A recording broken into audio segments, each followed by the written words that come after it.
What's going on, YouTube? I'm back with another video, man, and I wanted to discuss the MVP race right now, man. This is probably the most wide open MVP race I can remember, man. You know what I mean? At first, Steph Curry and Kevin Durant were the odds-on favorites. Then you had guys like Giannis. Then you had guys like Joker, of course. You know, then you had John Morant, who's continuing to beast out here hooping. And then, LeBron can make a case, but the only difference is his record is still not up to par with the other contenders. But I want to talk about three dudes that people are sleeping on, man, and that's Chris Paul, Joel Embiid, and Luka Doncic.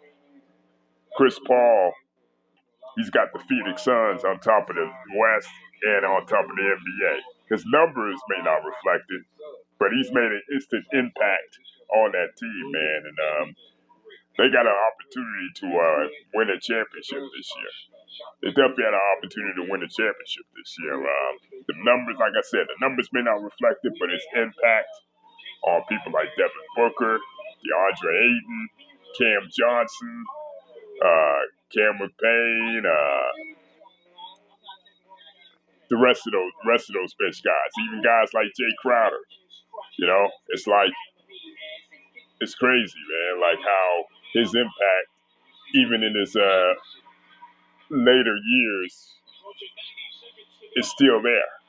Like he had the same impact with the Clippers, the same impact with the Houston Rockets, even New Orleans Pelicans back in the day. You know, and even that 1 year in Oklahoma City. You know, it's crazy. You know what I mean? How this guy has an impact on winning. You know, I know people are going to say, "Oh, he's a choke artist. He comes up small in the biggest games in the playoffs." But you can't deny this man's impact on a team in the regular season, man. You know, and for me, you got to throw his name in there, man. You got to throw his name in there. Joel Embiid, Philadelphia 76ers didn't look too all that great early on, but Joel Embiid has been on a tear recently, man. He's been on a tear recently. You know what I mean? And it's like you gotta look at his numbers, man. They damn near Wilt numbers. The other night he had 42 points, 13 rebounds, and like 7 assists, something like that. And the other previous game he had like 35. Now, I know he scored over like 30 points these past couple games, and it's like it's nothing. You know what I mean? Nothing to him. You know what I mean? It's like he's hands down. I know people are going to say Nikola Jokic and all that stuff. People are going to say Nikola Jokic, you know. But for me, Joel Embiid is the best big man in the NBA right now, man. You know, he's been kind of, injury prone these past couple of years and everything, and he really hasn't had any season as to where he can actually be dominant because of injuries. But I feel like now he has it under control right now.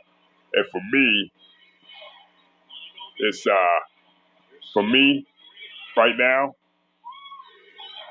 don't be surprised if Joel Embiid ends up winning the MVP, man. Especially if the 76ers can move up in the standings and shit.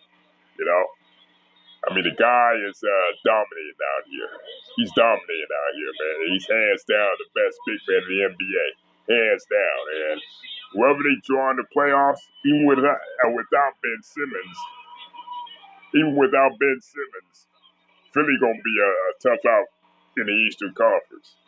You know, they still got Tobias Harris, still got Shavlik Martin, they still got Seth Curry, still got Danny Green, lingering somewhere even though Danny Green's washed. You know what I mean? The way he's playing right now, he's not only an MVP candidate, but don't be surprised if the Philadelphia 76ers upset one of these teams in the Eastern Conference with the way Joel Embiid's playing. Then you have Luka Doncic, who earlier in the season wasn't playing well at all. He looked out of shape. He looked lethargic, man. He looked like he out of sorts.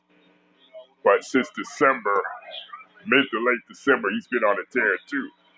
Dallas Mavericks are sitting right at the top of the Western Conference with a 27-21 record, you know?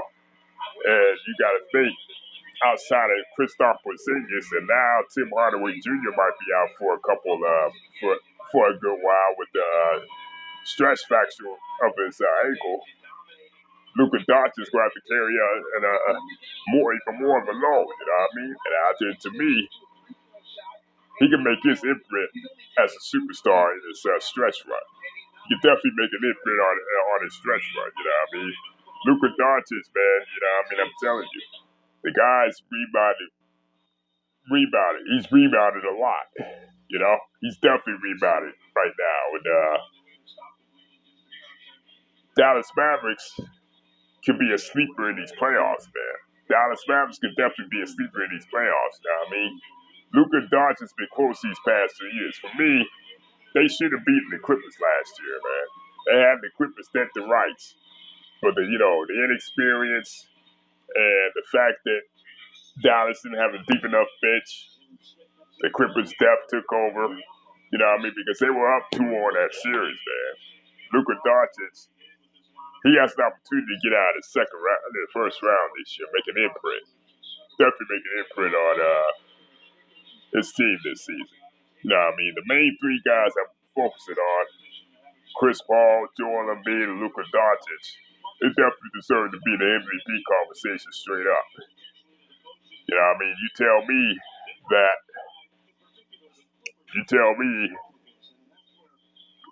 the other candidates, they have a case too. But these main 3 right here, in my opinion, should be at the top of the list. Definitely should be at the top of the list as far as MVP candidates. But tell me what y'all think.